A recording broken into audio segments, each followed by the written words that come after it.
샬롬. 안녕하세요. 양육자반을 맡고 있는 김진우 목사입니다. 오늘도 하나님의 풍성한 은혜, 하나님의 충만한 사랑으로 양육자반 강의 오신 여러분들 한분한 사랑으로 축복합니다. 제가 아울리치에 가 있는 관계로 오늘 시험을 이기는 삶은 온라인으로 저희가 이렇게 유튜브를 통해서 여러분들을 만나 뵙게 되었습니다. 계속해서 이어지는 양육자반의 과정 속에 하나님의 충만한 은혜, 또 하나님의 특별한 사랑이 넘치기를 간절히 소망하고요. 또 아울리치 잘 다녀와서 우리 사랑하는 성도님들 한 분 한 분 또 잘 만나 뵙기를 소망합니다. 오늘은 영상 강의를 통해서 진행할 텐데요. 여러분들 들으실 때 딴짓하지 마시고 이 강의 잘 들으시면서 특별히 오늘 시험 이기는 상황 함께 나눌 때 하나님의 충만한 은혜, 또 복된 시간 되시기를 먼저 주님으로 간절히 축복합니다. 제가 기도하고 시작하도록 하겠습니다. 사랑과 은혜가 풍성하신 하나님 아버지 감사합니다. 오늘도 우리를 이 자리 가운데 불러주시고 또 주님 앞에 한자리에 모여 이 양육자반 강의를 통해 우리가 다시 한번 양육자로 또 올바로 설 수 있는 귀한 은혜 허락하여 주심에 감사합니다. 하나님, 이 시간에 배우는 또 주님 앞에 정말 마음의 깊은 뜻을 향해 하나님을 향해 온전히 나아가는 우리 양육자반 수강하는 성도님들 한 분 한 분을 주님 손에 올려드리오니 하나님 축복해 주시고 또 주님의 능력으로 함께 해주셔서 하나님 지치지 않고 이 경주를 끝까지 잘 감당하는 우리 성도님 될 수 있도록 주께서 역사하시고 보호하여 주시옵소서. 오늘의 모든 시간 가운데 함께 하실 주님을 찬양하며 예수님의 이름으로 기도합니다. 아멘. 아멘. 네, 감사합니다. 오늘은 시험을 이기는 삶에 대해서 오늘 함께 보도록 하겠는데요. 먼저는 전체적인 줄거리 잠깐만 보시도록 하겠습니다. 앞에 이제 쓰실 단어들이 몇 개 있어요. 빈칸에다가 여러분들 제가 불러드리는 단어들 하나하나 잘 익히시면서 잘 기억하시면 좋겠습니다. 먼저는 오늘 보시면 전체적인 줄거리 그 밑에다가는요, 시험의 종류에 대해서 우리가 배우게 되겠습니다. 시험의 종류라고 여러분들 적어주시면 되고요. 시험을 거기다 적어주시면 되겠습니다. 그리고 이어서 사탄의 세 가지 시험 경로가 있습니다. 첫 번째는 직접 공격입니다. 직접 공격. 그리고 두 번째는 세상을 통한 공격. 세상을 통한 공격이 되겠고요. 그리고 세 번째는 욕심을 통한 공격이 되겠습니다. 욕심을 통한 공격. 그래서 마지막에는 이 세 가지 경로에 따른 시험의 속성에 대해서 저희가 한번 알아보려고 하는데요. 먼저 도입 들어가도록 하겠습니다. 성령 충만을 경험하고 나서도 이제 우리가 전주에 성령 충만함을 배웠잖아요. 이 성령 충만을 경험하고 나서도 우리 성도들은, 신자는 종종 두 가지를 겪게 되는데요. 그건 바로 좌절과 그 다음에 실의입니다. 좌절과 실의를 우리가 경험을 한다라는 것입니다. 그 이유는 우리가 신앙생활을 하면서, 특별히 믿음 생활을 하면서 우리 가운데 시험이 있기 때문입니다.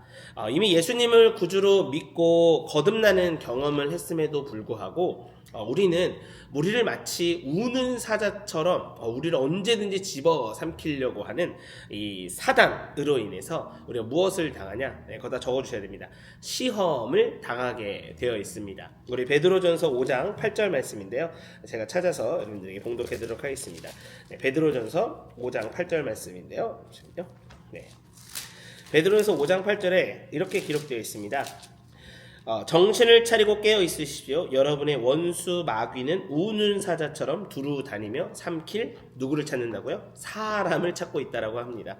네, 사단은 언제든지 우리를 넘어뜨리려고 계속해서 우는 사자처럼 언제든지 우리가 넘어지려고 할 때마다 우리를 그 사단의 수렁에 빠지게 만들려고 우는 사자처럼, 배고픔에 지쳐있는 그 사자처럼 우리를 찾아다닌다라는 것이죠. 그래서 우리의 구원은요, 여러분, 이미 예수 그리스도를 믿는 믿음으로 이미 시작되었지만 아직 완전히 완성된 것은 아닙니다. 그래서 이것을 already 그리고 not yet, 이미 그러나 아직 아닌이라고 우리가 표현을 하고 있는 것이죠. 왜냐하면 우리는 예수 그리스도를 믿는 믿음으로 구원에 이르게 되었지만 그 구원의 완성, 특별히 예수 그리스도의 재림에 의한 이후에 예수 그리스도의 심판 이후 우리는 이제 더 하나님의 백성이 되는 건 더 확실해지겠지만 아직은 그 예수님의 재림이 이루어지지 않았다. 그래서 이미와 아직 아닌 것에 대한 우리의 초점이 있다라는 것입니다. 우리는 초림과 재림의 사이에 살고 있다라는 것이죠.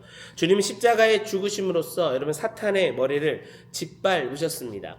그러나 사탄은 아직 꼬리에 남아있는 그 힘을 가지고요, 사력을 다해서 하나님의 백성들을 시험, 이거 적어주셔야 됩니다. 시험하고요, 넘어뜨리려 한다라는 것입니다. 우리 창세기 말씀인데요, 3장 15절에 여자의 후손의 언약이라고 되어 있죠. 창세기 3장 15절 말씀 어떻게 적혀 있냐면요, 내가 너와 여자 사이에 네 자손과 여자의 자손 사이에 증오심을 두리니 여자의 자손이 내 머리를 상하게 하고 너는 그의 발 뒤꿈치를 상하게 할 것이다 라고 되어 있습니다. 즉 하나님의 백성들을 시험해서 어떻게 해서든 그 발 뒤꿈치를 물어서라도 우리를 넘어뜨리려고 하는 것이 사단이다 라는 것입니다. 제가 맨 마지막에는 말씀드리겠는데, 여러분, 시험을 이기는 삶 우리는 살아낼 수 있습니다. 제가 맨 마지막에 요한계시록 말씀을 통해서 또 설명을 드릴 텐데요, 먼저는 4번 각 질문에 대한 참고 내용 잠깐 보도록 하겠습니다. 아마 여러분들 양육자반 책에 보시면 그 머리글이 있을 겁니다. 그 머리글을 읽으시고 이것에 대해서 인상적인 말을 여러분 한번 먼저 찾아보시면 좋겠습니다. 그리고 그 이유가 무엇인지 늘 말씀드리지만 동반자와 그 이유에 대해서 먼저 나눠 주시고요, 그 다음에 나눌 때는 항상 양육자가 나누는 것이지만 동반자가 나눌 때 잘 경청해 주시면 좋겠습니다. 성경에서 말하는 시험에 대한 몇 가지 요약이 있습니다. 우선 우리가 가지고 있는 교재에는요, 세 가지로 나누고 있습니다. 시련과 유혹과 테스트라고 아마 나눠져 있을 겁니다. 하지만 두 번째 유혹 그리고 세 번째 테스트에 대한 것은요, 두 가지 시험으로 요약을 하고자 합니다. 즉 책에는 세 가지 시련, 유혹, 테스트라고 되어 있지만 저희는 유혹과 테스트 이 두 가지만 보도록 하겠습니다. 왜냐하면 거기다 적어주세요. 실제로 시련이라는 것은요, 유혹과 테스트를 겪고 있는 과정을 말하고 있기 때문에 그렇습니다. 즉 시련, 유혹, 테스트라는 부분에 있어서 유혹과 테스트로 나누는 이유가 바로 유혹과 테스트를 넘어가고 있는 과정이 바로 시련이기 때문에 그렇습니다. 먼저는 빈칸에 유혹이라고 적으셔야 됩니다. 유혹, 야고보서 1장 13절부터 14절. 이것은 사탄이 사람의 정욕과 세상의 풍조를 이용해서 사람을 넘어뜨리려고 하는 것입니다. 그래서 영어로 보시면 temptation이라고 되어 있죠. 우리를 유혹한다라는 것입니다. 어떻게요? 우리가 세상의 풍조, 내 안에 갇혀있는 안목의 정욕, 이따 나눌 건데요, 육신의 정욕, 이생의 자랑들을 통해서 우리를 넘어뜨리려고 하는 그 방법이 바로 유혹이다라는 것입니다. 그 두 번째 테스트 혹은 시험은요, 이것은 이거 창세기 22장 1절 말씀입니다. 창세기 22장 1절. 이것은 하나님께로부터 오는 것이에요. 그래서 어떤 일에 우리가 자격이 있는지를 알아보고자 하신다라는 것입니다. 그러므로 시험은요, 테스트는요, 우리의 신앙을 성숙시켜 나가는 방법이라는 것입니다. 네, 여러분, 유혹과 테스트, 시험이 틀린 것 구분되시겠죠? 유혹은 무엇입니까? 우리가 하나님의 말씀대로 하나님의 방법대로 잘 살아가고 있는데 사탄이 우리를 유혹해서 그 신앙의 길에서 우리를 벗어나게 만들려고 하는 것이 유혹이라면, 테스트는요, 우리가 하나님의 길에서 넘어뜨리게 만들려는 게 테스트가 아니라 우리의 이 시험 과정을 통해서 영적인 성장을 일으키려고 하는 하나님께서 우리 가운데 주신 하나님께로부터 오는 것이 바로 테스트, 시험이다라는 것입니다.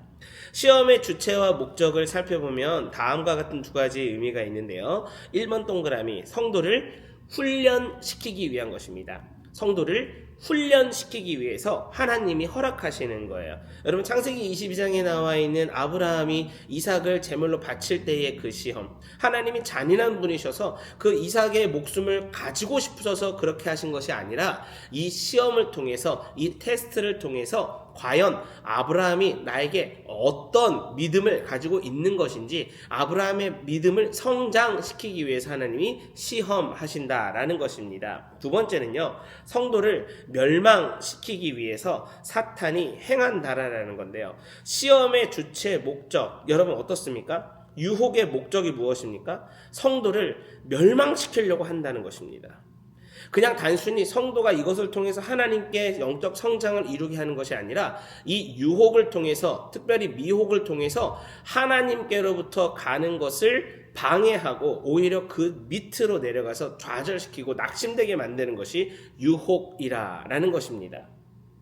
여러분 우리가 기억하실 때 하나님은 감당할 수 없는 시험을 허락하지 않으신다는 것입니다. 하나님은 우리에게 감당할 수 있는 시험만 주시지 결코 우리가 감당할 수 없는 시험을 우리에게 허락하시지 않는다라는 것입니다. 그래서 이런 부분에 대해서 동반자가 어떻게 생각하는지, 하나님은 감당할 수 없는 시험을 허락하지 않으신다는 이 말씀에 대해서 동반자는 어떻게 생각하는지 양육자와 함께 나눠주시면 좋겠고요. 우리가 사전에 인정해야 하는 것이 있습니다. 그것은 무엇입니까? 그것은 모든 피조물에 대해서 하나님이 사실은 주권성이 있으시다라는 것입니다. 즉 우리의 뜻대로 할 수 있도록 우리가 창조되는 것이 아니라, 다른 말로 설명드리면 뭔가 우리 마음 뜻대로 하나님이 이렇게 날 창조했으니까 내 마음대로 살아야지라고 하는 것이 아니라 내 인생의 주권이 누구에게 있다라는 것입니까? 그렇죠. 하나님께 있기 때문에 모든 피조물에 대한 주권성이 하나님에게 있다라는 고백이 우리 가운데 전제되어야 된다라는 것이고요. 마찬가지로 여러분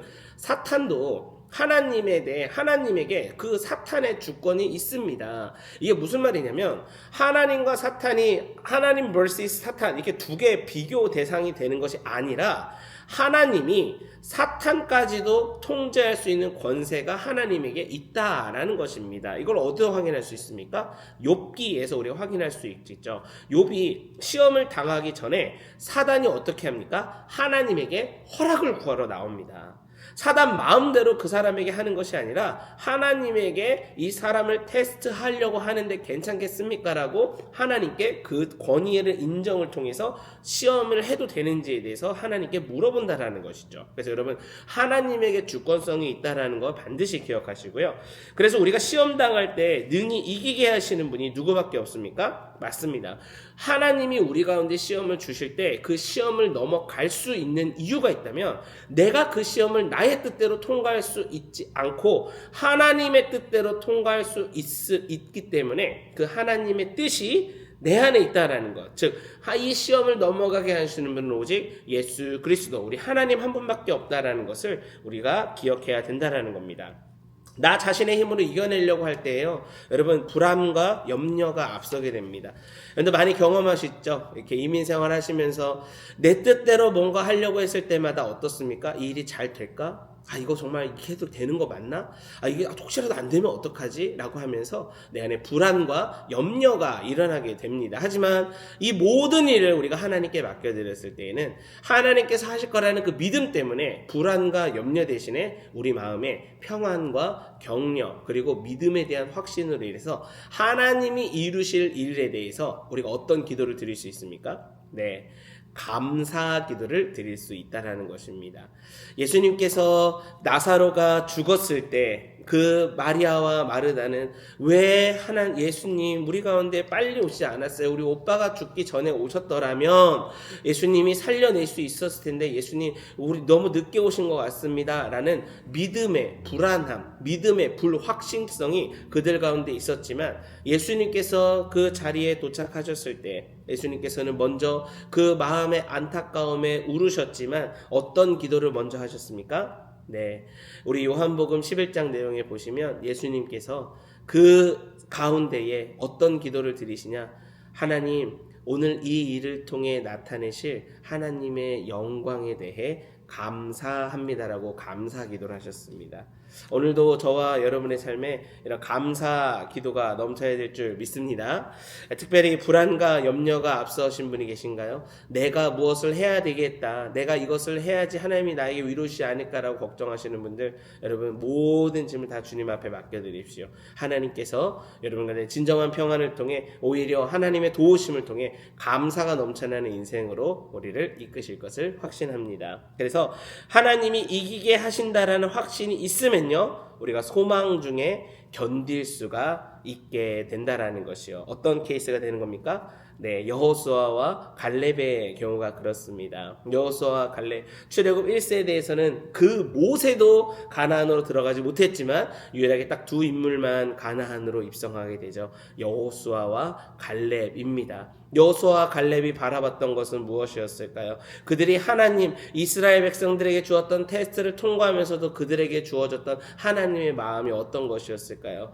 그것은 바로 저들이 무서운 것이 아니라 저들이 우리를 집어삼킬 만한, 우리는 그들의 작은 것밖에 안 되라고 생각해서 우리는 그들의 밥이야, 우리는 그들에게 메뚜기 같은 존재밖에 안 돼, 우리는 그들에게 다가갈 수 없어라고 고민했던 12명의 정탐꾼들 중에 10명의 삶이 이 둘에게 있었던 게 아니라 여호수아와 갈렙에는 어떤 삶의 고백이 있었습니까? 저들은 우리의 밥이다. 하나님이 말씀하셨기 때문에 우리는 저들을 정복할 수 있다라고 하는, 그 시험을 이겨낼 수 있다라고 하는 하나님에 대한 믿음의 확실성, 특별히 소망 중에 우리가 그런 어려움들을 견딜 수 있는 믿음을 여호수아와 갈렙을 통해 확인할 수가 있다라는 것입니다. 3페이지 넘어가겠는데요. 여러분, 시험에 들어 죄에 빠지지 않기 위해서는 피할 길을 찾아야 하는데, 정말 우리 하나님 대단하신 분이십니다. 왜냐면요, 피할 길을 알려주신다라는 거예요. 피할 길을 내주신다라는 거예요. 여러분, 거기서 적으십시오. 하나님께 언제 알려주실 수 있으면, 언제 우리가 그걸 알 수 있을까요? 여기 나와 있죠. 깨어 기도할 때 하나님이 예배하신 피할 길을 우리는 찾을 수가 있다라는 것입니다. 피할 길을 예배해 놓으셨다는 그런 우리 마음속의 확증, 하나님에 대한 확실한 믿음의 증거가 우리 가운데 굉장히 중요하다라는 것입니다. 하나님은 우리에게 시험을 제거해 주시는 편안함, 이거 다 적어주세요. 편안함. 그냥 다 알아서 해주시겠지, 나는 그냥 하나님을 믿으면 돼, 하나님이 다 알아서 해줄 거야 라는 이것을 여러분 요구하시는 것이 아니라, 하나님은 적극적인 태도 속에 과연 내가 이것을 어떻게 overcame 할 수 있을까? 내가 정말 어떻게 이것을 이겨낼 수 있을까? 하나님, 우리에게 지극히 능신 권능으로 함께 계시는 하나님이 나와 함께 계시는데, 이 내 안에 주어진 이 자유의지를 어떻게 극복해서 하나님께 어떻게 내가 인격적으로 함께 하신 하나님과 함께 이것을 이겨낼까? 네, 우리는 이것에 대해서 하나님께 요청하고 기도해야 된다라는 것입니다. 왜요? 여러분, 이것이 우리가 시험을 이길 수 있는 길이기 때문에 그렇습니다. 하나님은 우리가 시험을, 적어주세요, 통제하시고, 하나님 우리가 당하는 시험을 통제하시고 하나님 컨트롤 하신다라는 거예요. 그리고 그 시험을 피할 길을 내어주신다라는 것입니다. 하나님께서 우리를 통제하신다라는 것, 우리가 받을 시험만 받게 하신다라는 것, 여러분, 이것이 바로 세상의 신들과 하나님이 전적으로 차원이 다른 행동인 것입니다. 하나님은 그저 우리에게 어떤 복 받기를 원하고 내가 너희들에게 어떤 헌금을 받기를 원한다라는 그런 하나님이 아니라, 하나님은 인격적인 하나님, 내가 이 걸음밖에 나갈 수 없을 때 그 걸음에 나가는 걸음도 하나님은 인정하시고 감사하시며 사랑해 주셔서 그만큼 걸어왔다라는 것을 격려해 주시는 분이 바로 저와 여러분들이 믿는 하나님이시다라는 거죠. 그렇기 때문에 하나님은 우리에게도 그 시험을 만약에 감당하기 어렵다고 한다면 피할 길을 내주시면서 우리가 그 길을 따라간다 하지만 결론적으로는 그 시험을 이길 수 있는 힘까지 하나님께서 허락해 주신다라는 것을 꼭 기억하면 좋겠습니다. 사랑하는 성도님 여러분, 그래서 시험에 빠지지 않기 위해서요, 우리가 해야 할 게 4가지가 있는데요. 첫 번째, 마태복음 6장 13절 말씀에 근거해서 우리가 무엇을 해야 되냐요? 적어주십시오. 기도하는 일입니다. 시험을 빠지지 않기 위해서 우리가 4가지를 해야 될 때, 첫 번째, 기도하는 일이고요. 두 번째, 하나님 말씀으로 우리를 통제하는 일입니다.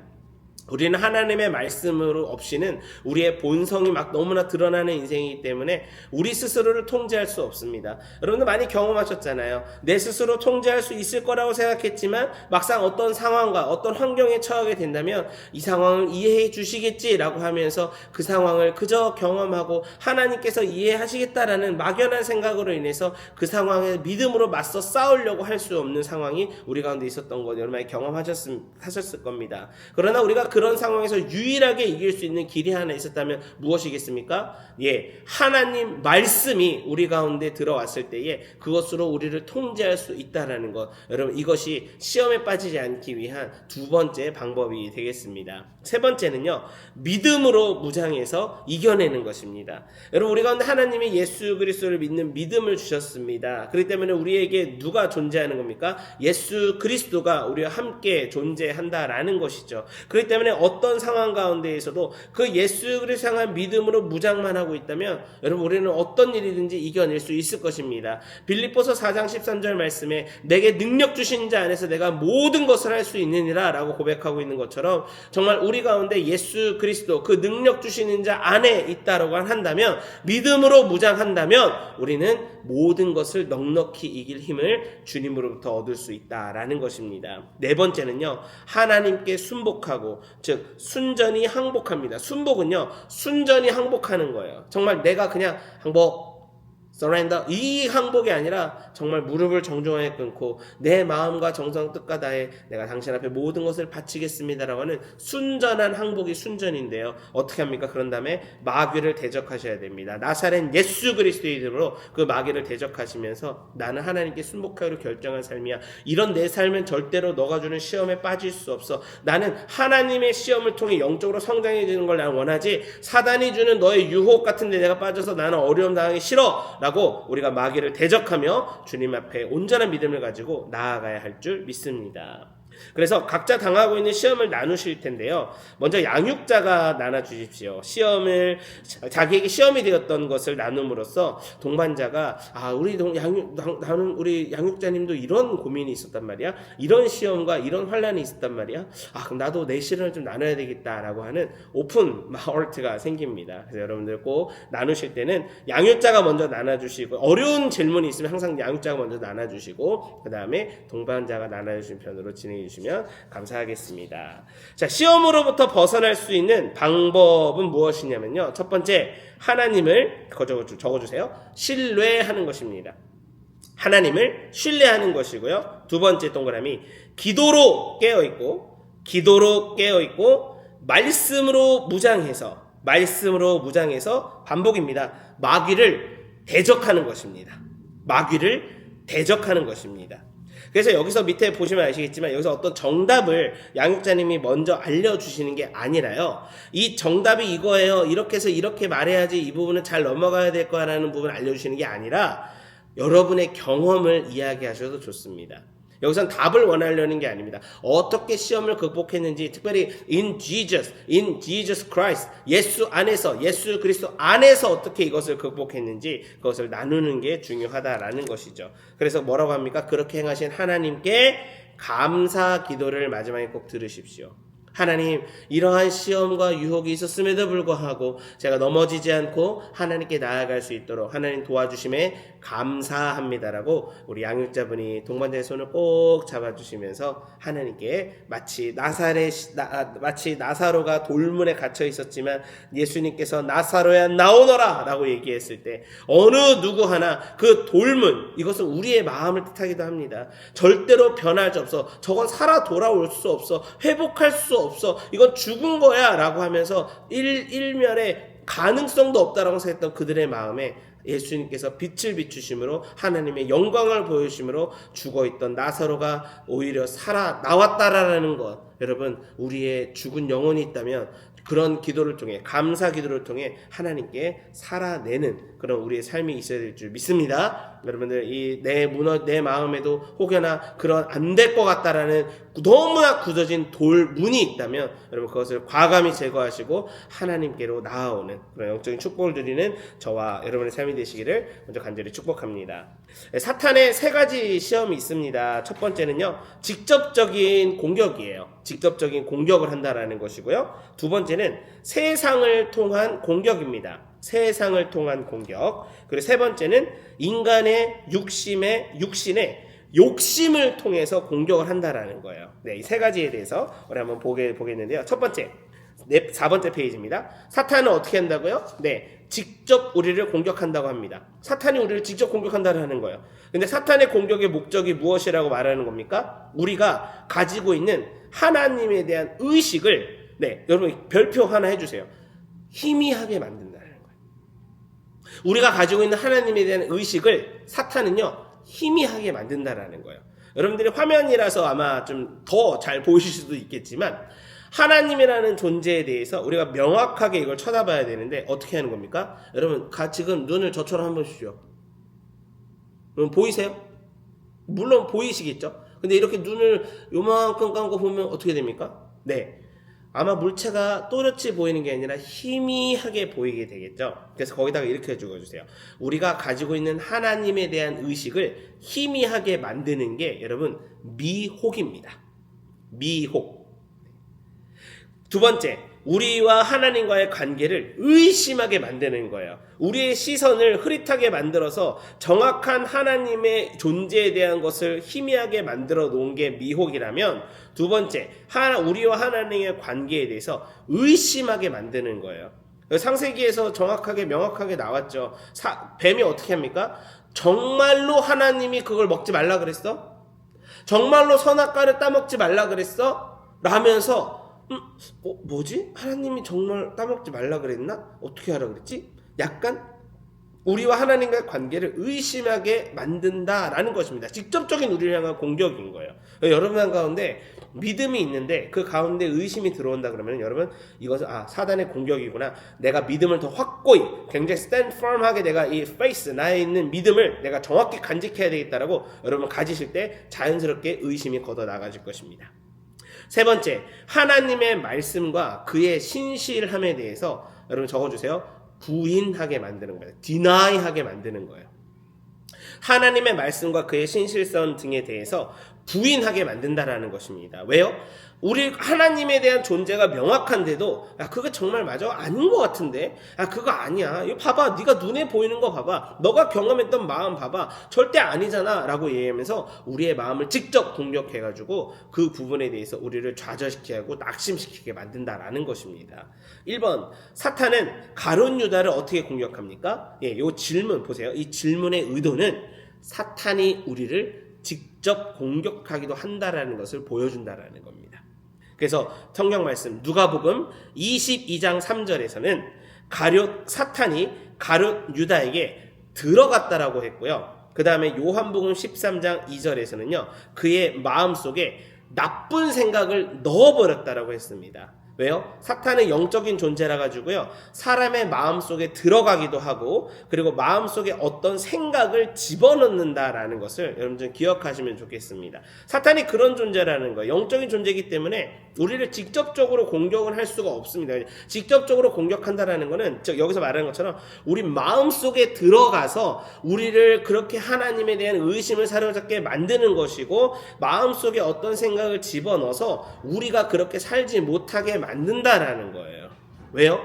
그런 것을 통해서 하나님의 백성의 삶을 무너뜨리게 하려고 하는 것입니다. 그러므로 적으셔야 됩니다. 적을 알고 나를 알면 우리가 어떤 거라고 표현하나요? 네, 백전백승이라고 표현하죠. 백전백승.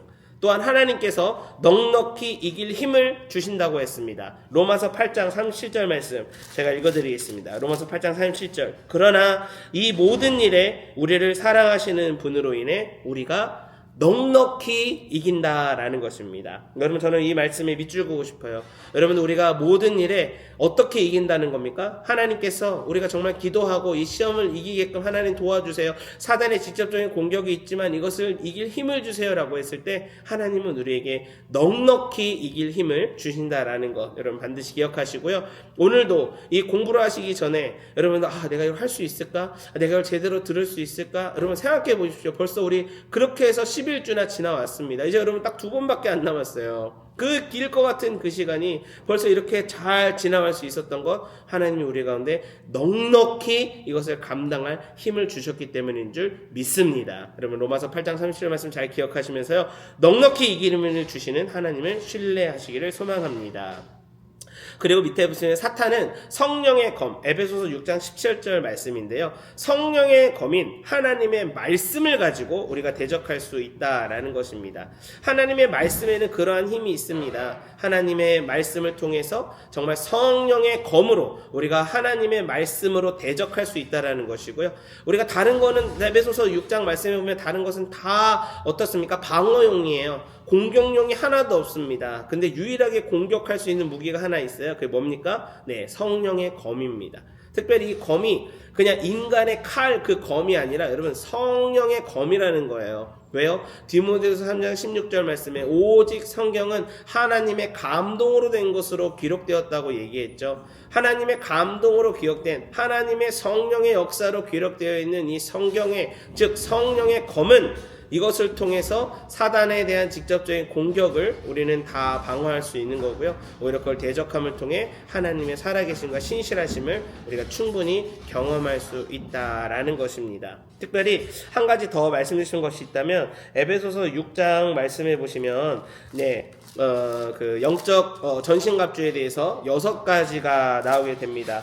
에베소서 6장 말씀인데요. 에베소 6장 말씀 마지막 부분 11절 보시면 마귀의 계략에 대적해 설 수 있도록 하나님의 전신갑주를 입으시죠. 그래서 영적 전신갑주가 나오는데 6가지 어떤 겁니까? 보시면 13절부터 굳건히 서기 위한 거. 그러면 여러분 굳건해서 진리로 허리띠를 띠고 의의 가슴바치를 붙이고 예비한 평화의 복음의 신을 신고 믿음의 방패를 가지고 그 다음에 구원의 투구, 그 다음에 성령의 검까지 해서 6가지를 이야기하고 있는데요. 근데 여러분 숫자가 6이 성경에서 약간 불완전을 뜻합니다. 그렇기 때문에 성경에서 완전수인 7을 가지기 위해서 사실은 영적 전신갑주에서 한 가지가 더 추가되는 게 있어요. 에베소서 6장 18절 말씀인데 제가 읽어드리겠습니다. 모든 기도와 간구로 항상 성령 안에서 기도하고 그리고 이를 위해 늘 깨어서 모든 일에 인내하며 성도를 위해 간구하십시오 라고 되어 있습니다. 여러분 간구하십시오. 여러분 성령을 위해서 어떻게 해야 됩니까? 마지막 거는 기도해야 된다라는 거예요. 여러분 시험을 이길 수 있는 건요, 기도를 통해서 그 시험을 이겨낼 수가 있습니다. 기도는 하나님과 대화라 그랬죠. 하나님께 나의 시험에 나의 어려운 거를 이야기하는 거예요. 사탄이 이런 직접적인 공격이 있는데 하나님 제가 어떻게 이것을 구하겠습니까? 하나님 제가 알아요. 하나님 영적인 전신갑주를 취해서 이걸로 이렇게 해야 되는 걸 제가 압니다. 근데 하나님 제가 정말로 어떻게 해야 됩니까? 라고 기도하셔야 되는 거예요. 이성적으로 우리 머리로만 알면 안 됩니다. 우리 마음에 진심을 담아 하나님께 우리의 어려움에 기도를 하면 하나님 어떻게 해주십니까?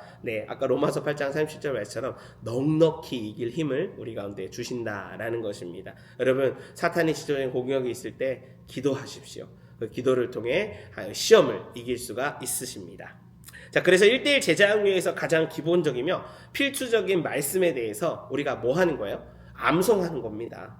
왜 암송하는 거예요? 그러니까 동반자 과정 통과하기 위해서 암송하는 거 아닙니다. 그리고 어떤 과정에 흘러가는 하나의 그냥 프로그램으로 있기 때문에 암송하는 거 아닙니다. 암송 왜 하는 겁니까? 실제적인 예수 그리스도가 내 마음의 주권이시다, 내 마음의 주인이시다라는 삶을 살 때 내 안에 어려움이 있을 때 무엇으로 이게 하나님이 도와주시는 거예요? 로고스인 그 말씀이 나를 승리케 하고 이기게 하시기 때문에 그래서 우리가 말씀을 암송하는 거예요. 그 암송된 말씀을 통해 우리에게 시험이 주어질 때, 공격이 있을 때 우리는 이길 수가 있는 것입니다. 그래서 여러분 동반자에게 꼭 나눠주셔야 돼요. 이 말씀이 그냥 외우기 위한 말씀이 되면 안 됩니다. 동반자님 제가 계속 다른 때는 경청했지만 이때는 조금 강하게 이야기해 주세요. 말씀을 통해, 이 암송된 말씀을 통해 반드시 하나님께서 동반자님이 어려우실 때나 힘들거나 지치고 있을 때 이 말씀이 위로가 되어주실 것입니다 라고 굉장히 강한 하나님의 말씀으로, 음성으로 여러분 양육자님께서 이야기해 주시기를 부탁드리겠습니다. 두 번째, 사탄은 세상을 통해 우리를 공격합니다. 사탄의 공격은 이 세상이라는 간접 매체를 통해서 올 수가 있습니다. 적어주세요. 간접 매체. 간접 매체를 통해 올 수 있는데요. 그 밑에 세상이란, 그렇기 때문에 하나님을 등진 채 형성되어 있는 우리들 어떤 사고 방식 혹은 가치관, 문화, 문물, 제도, 구조 등을 전체적으로 총칭하는 말이 바로 세상인 것입니다. 그래서 맨 밑에다가는요, 세상이 주는 시험이 가장 미묘한 것이라고 말하는 이유는 사람들이 별로 문제시하지 않지만 여러분 굉장히 미묘한 그 부분에 있어서 우리에게 실제로는 눈에 보이지 않지만 영적인 손실이 어마무시합니다. 세상이 주는 시험이 가장 미묘한 것은 눈에 보일 때는 분명히 이게 문제가 안 될 것 같은데 이게 뭐 큰 문제가 되려나 하는 그러한 눈에 보이는 면으로 인해서 이것이 큰 문제가 되지 않게끔 우리의 생각을 유도하게 되는 것인데 실제로는 우리의 영적인 면에 큰 손실을 불어오게 만든다라는 것입니다. 5번 페이지. 세상이 우리의 욕심을 자극해서 유혹하는 세 가지 영역이 있습니다. 요한일서 말씀에 나와 있는 건데요. 세 가지 유혹 한번 적어보겠습니다. 첫 번째는요, 육신의 정욕입니다. 육신의 정욕.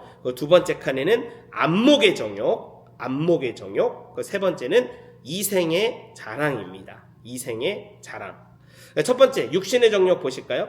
음탕한 감각적 쾌락 또는 부패한 마음의 충동을 뜻한다고 합니다. 이것은 갈라디아서 5장 19절에서 21절에 나와 있는 갈라디아서 5장 22절, 23절 여러분 다 외우신 말씀이죠. 성령의 열매, 성령의 열매는 이것이니 사랑, 희락, 화평, 인내, 자비, 양성, 충성, 온유, 절제다 라는 이 말씀 전에 어떤 말씀이 나옵니까? 육신의 열매가 나옵니다. 이 육신의 정욕이 여기에 속한다라는 거예요. 음탕한 감각적 쾌락 또는 부패한 마음의 충동이 바로 육신의 정욕이라는 겁니다. 두 번째, 안목의 정욕이에요. 이거는 뭐냐면요, 눈에 보이는 대로 탐하는 것 같이 눈을 통해 들어오는 모든 소욕으로 인해서 거짓되고 사악한 정신적인 욕망과 희열을 말하는 겁니다. 이게 어떤 건지 아세요? 바로 아담이 하와가 선악과를 보고 따먹는 이것이 바로 안목의 정욕이에요.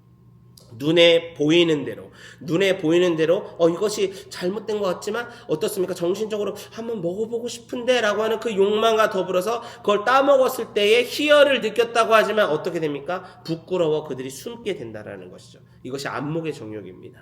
세 번째, 이생의 자랑이죠. 뭡니까? 나의 자신의 우월함을 나타내기 위해서 세상적인 가치를 제1로 삼고요, 그것을 제 어떤 것인지 나의 삶의 가장 우선순위의 삶으로 살아내려고 하는 이것이 바로 이생의 자랑이 된다라는 것입니다.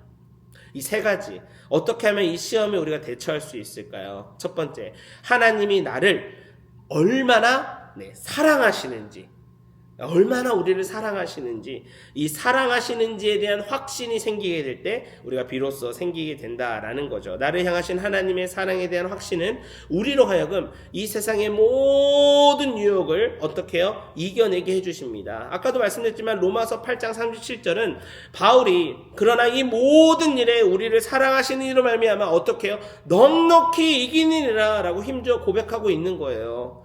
하나님이 나를 얼마나 사랑하시는지 확신하게 될 때, 그 사랑에 대한 확신을 통해서 하나님께 기도하게 될 때, 그러나 이 모든 일에 대해서 우리를 너무나 사랑하시는 하나님으로 말미암아 우리가 넉넉히 이길 수가 있게 된다라는 것입니다. 결과적으로 우리의 모든 어떤 겁니까? 우리의 모든 생활 영역이 경건 생활의 영역이 되어야 된다라는 거예요. 이거는 그래도 목사님 좀 세상적인 걸로 좀 내가 살아도 별 문제 되지 않은 것 같은데 이거 이렇게 살면 안 됩니까? 네, 안 됩니다.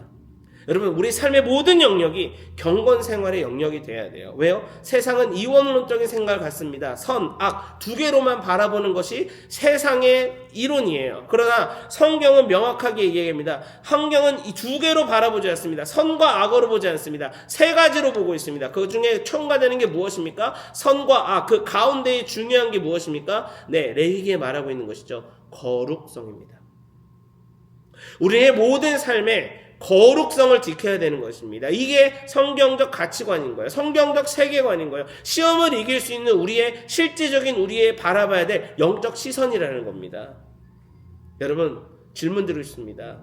여러분, 거룩하게 삶을 살아내고 계십니까? 시험을 이기는 삶의 가장 중요한 거는요, 내가 지금 얼마나 거룩함으로 주님 앞에 무장하고 있는가, 내가 정말 거룩함으로 주님 앞에 한 발짝 내딛고 있는 삶을 살고 있는가, 이것이 우리 삶의 정말 중요한 포인트 중에 하나라고 말씀드리고 싶습니다. 3번, 사탄은 육신의 욕심을 통해 우리를 공격합니다. 참 인간이 여러 욕구가 있습니다. 어떤 옷을 볼 때 나 저거 좀 사고 싶은데, 어떤 신발을 볼 때 나 저거 좀 내가 그래서 좀 구입해 볼까? 아니면 저는 이제 남자니까 전자제품을 굉장히 또 좋아하잖아요. 대부분 남자들이 전자제품 많이 좋아합니다. 저거 새로 나왔다고 하는데 이거 좀 내가 구입해 볼까라고 하는 이런 나의 마음의 어떤 욕심들. 네. 그래서 여기 보시죠. 인간의 여러 욕구에 대한 양육자의 생각을 먼저 나누고 동반자와 한번 어떻게 생각하는지 나눠주시고요. 여기 적혀 있죠. 욕구 그 자체는 여러분 죄가 아닙니다. 하나님이 우리 가운데 주신 우리에게 허락하신 성품인데요. 그러나 이 욕구를 사용할 때 이 욕구를 사용할 때 다음에 세 가지 질문을 던져 봤을 때에 부끄러움이 없으면 괜찮습니다. 근데 이 세 가지 중에 하나라도 걸리게 된다면 네, 한번 고민해봐야 된다는 겁니다. 첫 번째 뭘까요? 나에게 유익한가? 내가 이 욕구를 사용하는데 이 욕구가 정말 나에게 유익한 욕구인가? 두 번째, 그 욕구에 매여서 거기에 오히려 내가 노예 상태로 빠지고 있는 것은 아닌가? 내가 여기에 너무 매여가지고 다른 일 하다가도 그것만 생각나면 이거 해야지 라면서 거기에 너무 빠지게 되는 것 아닌가? 세 번째, 그 욕구를 사용함으로 인해서 다른 사람들의 신앙을 무너뜨리고 있건지 아니면 다른 사람의 신앙을 오히려 세워주는 건지 분별해야 된다는 겁니다. 여러분, 다윗과 요셉의 차이가 여기 있어요. 다윗은 어떻습니까? 전쟁 중인데도 낮잠을 잤다라는 거예요.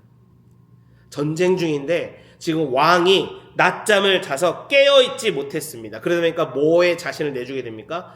잠에서 밖에 뭐가 있나 라면서 안목의 정욕으로 바라봤더니 거기에 밧세바가 있었고 그 훌륭한 다윗이 그 딱 한 번의 실수를 저지르게 된다라는 것입니다. 왜요? 깨어있지 못했기 때문에. 하지만 요셉은 다르죠. 요셉은 어떻습니까? 요셉은 주인의 신뢰를 저버릴 수가 없었어요. 그래서 보디발의 아내가 요셉 이렇게 유혹했을 때 어떻게 합니까? 그 옷을 떨쳐버리고 그 자리를 박차고 나온다는 거죠. 왜요? 하나님을 의식하며 하나님을 경외하는 마음으로 그 자리를 떠나버렸습니다. 요셉과 다윗의 차이가 보이시나요? 여러분은 어떤 삶을 사시나요? 그 자리를 떠납니까? 아니면 그 자리에서 깨어있지 못한 상태로 눈을 가리고 바라보고 계시는 겁니까? 저도 이런 부분에 있어서 실제로 참 많은 시험이 있습니다. 제 안에 이것을 넘을 때도 있고 또 실패할 때도 있습니다. 근데 하나 우리 기억해야 될 게 있습니다. 여러분, 우리가 정말 요셉처럼 여러분 이런 매번의 삶을 살려고 여러분 영적인 도전을 여러분들 삶에 가지셔야 됩니다. 우리 양육자가 되실 여러분들도 동반자에게 명확하게 이야기해 주십시오. 우리가 이런 어려움이 있다 하더라도 우리가 다윗처럼 넘어지는 삶을 사는 것이 아니라 어떻게든 그 자리를 떨쳐버리고 하나님의 방식으로 살려고 하는 그 마음으로 주님 앞에 나아간다는 것. 여러분, 그 마음이 우리 마음가운데 넘치기를 간절히 소망합니다. 요셉이 참 대단해요. 요셉이 어떻습니까? 사실 여러분 창세기 39장부터 이제 나오는 요셉의 이야기를 보실 때 정말 요셉이 참 대단하다라고 느껴지는 게 뭔지 아세요? 요셉에 대한 이야기에 하나님의 음성이 등장하는 적이 없습니다. 근데 요셉이 어떻습니까? 요셉의 주인이 39장 2절에 보시면 요셉의 주인이 그 요셉을 보면서 저에게 하나님이 있구나라를 느꼈다라는 것이고 하나님은 오히려 그런 요셉을 통해 요셉의 주인까지도 형통하게 만드셨다라는 거예요. 너무 대단하지 않습니까? 하나님이라는 단어가 없음에도 불구하고 그 요셉의 삶을 통해 하나님이 증거되었다라는 것. 저의 자신도 반성하게 됩니다. 과연 내 삶에 하나님이 드러나는 일이 과연 얼마나 있는 것인가. 내 삶에 세상을 드러내는 일이 많았고 내 삶에 나를 드러내는 일이 많았고 내 삶에 어떻게든 하나님보다 내 가족, 내가 가지고 있는 학력, 내가 가지고 있는 능력, 내가 가지고 있는 재산, 내가 가지고 있는 어떤 물건들 이런 거를 자랑하려고 하는 내 삶이 아니라 정말 내 삶에 하나님이 나타날 수 있는 어떤 삶을 내가 나타낼 수 있었는가 제 자신을 반성해 보면서 그러한 삶을 살아가기로 결정할 때 여러분 어떤 때입니까? 이때가 바로 그때가 그 시험을 통과한 때라고 볼 수가 있는 겁니다. 저와 여러분이 그런 시험을 통과하는 때를 경험하는 놀라운 축복이 넘쳐나기를 소망합니다. 마틴 루터는 그래서 요셉은 머리 위에 둥지를 트려는 새를 막 쫓아내려고 했던 반면에 다윗은 어떻게 합니까? 그 유혹이라는 새가 자기 머리 위에 집을 짓도록 그저 허용했다라고 합니다. 여러분 시험을 이기기 위해 피해야 할 것들에 관해서 여러분 이 부분에 밑줄 쳐주시고 꼭 이렇게 해주세요. 시험을 이기는 방법이 어떤 것이 있을까요? 동반자님 저에게 얘기해 주세요 라면서 하는 게 아니라 동반자님 저는 제가 이렇게 피하고 싶었는데 참 때론 이 유혹에 또 안목의 정욕에 이생의 자랑에 제가 참 이게 어려웠었습니다. 참 이게 힘들었는데 제가 말씀을 통해서 제가 예수 그리스도를 통해서 성령님의 도우심을 통해서 넉넉히 이렇게 이길 수가 있었어요라는 이 믿음의 간증이 우리 양육자님에게 먼저 있고 이것을 들려드리고 그 다음에 동반자가 나눌 수 있도록 인도해 주시면 감사하겠습니다. 그래서 거기 적혀 있죠. 동반자의 진솔함에 화답해 주시기를 바랍니다. 화답이라는 거는요, 잘 들어주시고 같이 또 기도해 주시고 위로해 주시고 격려해 주시면 좋겠습니다. 우리 마지막으로 히브리서 12장 11절 말씀 거기다 적으세요. 히브리서 12장 11절 말씀 함께 보겠는데요. 이렇게 적혀 있습니다. 모든 연단이 당시에는 즐거움이 아니라 괴로움으로 보이지만 나중에는 그것을 통해 연단된 사람들에게 의로운 평화의 열매를 맺게 합니다. 사랑하는 이번 2024년 하반기 양육자반을 들으시는 성도님 여러분, 때로는 우리 삶의 연단을 통해 많은 어려움과 또 많은 환난과 괴로움들이 우리를 사로잡을 때가 있습니다. 하지만 이럴 때 우리가 단순히 그것에 넘어져서 지치고 하나님께 이스라엘 백성처럼 원망하고 불평하는 인생으로 나아가는 것이 아니라 내 안에 있는 환경과 내 바운더리를 보면서 왜 하나님 나에게 이렇게밖에 못해주시냐고 하나님 앞에 불만 섞인 어조로 고백하는 그런 어린 기도로 주님 앞에 나아가는 것이 아니라 미성숙한 기도를 하는 것이 아니라 하나님, 제가 이걸 어떻게 이겨낼 수 있을까요? 하나님, 제가 어떻게 이것을 더 하나님 편에 서서 하나님 중심으로 이것을 overcame 할 수 있을까요? 하나님, 저 도와주세요. 하나님, 제가 이렇게 열심으로 주님을 따르고 싶은데 하나님, 제가 이 양육자 참 하나님 못할 것 같은 마음, 그 마음 사실은 사단이 준 거죠. 너 못해, 너 어떻게 양육자 하려고 그래? 라고 하는 그 마음, 하나님, 그러나 이 마음 제가 주님의 마음으로 변하고 싶습니다. 하나님, 저에게 힘을 주시옵소서. 하나님, 제 마음 아시죠? 라고 고백할 때 마지막에 고백 무엇입니까? 연단된 사람들에게는 의로운 평화의 열매가 찾아온다라는 것입니다. 공의로우신 하나님께서, 정의로운 하나님께서 이런 기도를 드리는 우리 성도님들의 고백 가운데 평화와 화평으로 함께 하실 줄 믿습니다. 이것이 시험을 이기는 삶의 전체적인 챕터가 되겠고요. 이 공부를 통해서 공부하실 때마다 또 이 공부를 또 나누실 때마다 여러분들의 지금 상태에서 내가 어떤 시험을 이겨내야 될지, 이것을 극복함을 통해 또 내가 어떤 하나님을 만나게 될지 기대함으로 살아가는 그런 놀라운 또 한 주가 되시기를 주님의 이름으로 간절히 축복합니다. 기도하고 마치겠습니다. 사랑과 은혜가 풍성하신 주님, 오늘도 시험을 이기는 삶을 통해 하나님 한 분만을 온전히 바라보고 주님을 경외하는 삶을 살아가게 하심에 감사합니다. 하나님, 우리가 시험을 정말 이겨내고 싶습니다. 우리가 미혹되지 않고 유혹되지 않고 하나님, 주님 주신 이 테스트를 우리가 잘 통과해서 정말 주님의 마음으로 온전한 하나님 주님의 백성, 특별히 하나님 나라의 확장을 이뤄가는 주님의 백성 되기를 간절히 소망합니다. 주여, 우리를 양육자로 부르셨으니 하나님이 양육자 공부를 통해 계속해서 믿음의 성장이 일어나게 하시고 믿음의 담대함을 가지고 양육자로서 올바로 설 수 있는 그런 우리 모두가 되게 하여 주시옵소서. 특별히 사단은 우겨쌈을 싸면서 언제든지 사방에서 우리를 넘어뜨리려고 괴롭힌다고 하지만 성령 하나님, 우리 가운데 넉넉히 이길 힘을 주신 분이 하나님이심을 의지하면서, 왜요? 우리를 사랑하시는 하나님이신 것을 저희가 너무나 잘 알고 있습니다. 하나님이 그 사랑에 힘입어 넉넉히 이길 힘을 통해 주님 앞에 시험을 이겨서 하나님 영적 성숙으로 올바로 나아가는 우리 양육자반 듣는 모든 성도님들의 삶이 될 수 있도록 주께서 동행하시고 함께하여 주시옵소서. 그렇게 인도하실 주님을 기대하며 예수님의 이름으로 기도합니다. 아멘. 아멘. 감사합니다. 저는 아마 여러분들이 강의를 들으실 때 11월 30일 밤 10시 반에 EWR 공항에 도착해서 달 또 아울렛을 다녀온 것으로 믿음으로 제가 먼저 선포하고 다녀오겠습니다.